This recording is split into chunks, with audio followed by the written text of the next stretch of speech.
Tracy Ross, and I am pleased to welcome this afternoon's performer, dare I say legendary bluesman, Lew Jetton. Lew, welcome. Thanks so much for coming in today. Thanks for having me, Tracy. I think this should be fun, but it may just wind up being interesting. Well, be one or the other, and we'll be fine. I don't know if more people know you from the news and being a weatherman or know you as a blues musician, but you made that not a very obvious career choice of jumping from television into music. How did that come to be? Well, at the time, I started playing actually when I was 19. I was in college at Middle Tennessee State in Murfreesboro, which is relatively late, in life to start playing guitar. But anyway, I enjoyed playing down there, and there's a lot of cats that played down there because that proximity to Nashville. And I think I told you the guy that first taught me guitar on the weekends, he would play behind Louise Mandrell. And we were just college kids, Well, you go through college. I got finished with college. I had to get a job. I got married, and so I took the guitar and put it up under the bed, and that was that. And then about 10 years later or so, I got divorced and needed something to do, and I got the guitar out from under the bed, and it was a great outlet. And that was when I was working in television, and so I've been playing ever since. And I joined the band 61 South in 94. I was not an original member of the band. They formed in 92. Well, all right. Well, we're going to have lots of stories to tell throughout this hour, but I want you to play a song for us. What do you want to start off with? Well, we'll play one from our first album, and this is it was the title track of the first album. It's called State Line Blues, and it turned out pretty good. When we did our first album, we were going to do covers because we wanted to get in bigger festivals and stuff, but the guy with the Music City Blues Society in Nashville said, "Hey, what you really need to do is write original songs." And I said, "Well, I've never done that." So I made myself do it, and some of them they weren't that bad. And so this is one of them, and it had a good line in it, which I'll tell you about when we finish the song. Anyway, I'll go ahead and play the song for you. There's a place by the river both used to know.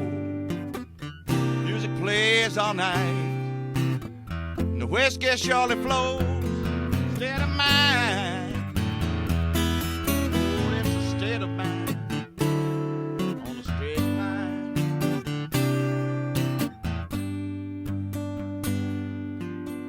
Got a gal in Mississippi, got a girl in Tennessee.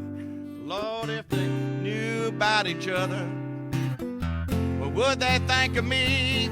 State of mind, oh, it's a state of mind on the state line. Well, I'm slipping and I'm sliding, don't know where to go, between a rock and a hard place, Lord. Nobody knows. There's a fork in the road,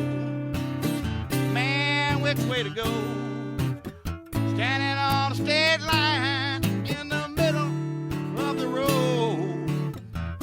Now if you hear what I'm saying, then you know just what I mean. It's not one way or the other, it's some way in between. State of mind, oh, it's a state of mind.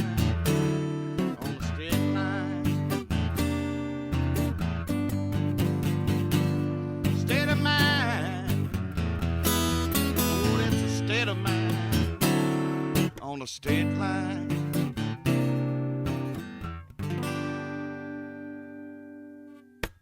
State Line Blues. Was that one of the very first songs you wrote?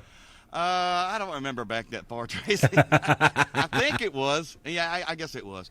But it had a line in it, which I thought was a really cool line, because I actually lived near the state line, near Fulton, Kentucky. And it had a line in there called, which I thought was real good. It was state of mind is a state of mind, like state of mind with a D, state of mind with an E. And I thought, well, that's pretty cool. And so I put it in the song. And then years later, one of our fans come up to me and pulled her pants leg up. She had that line tattooed on her leg. Right? Great big print.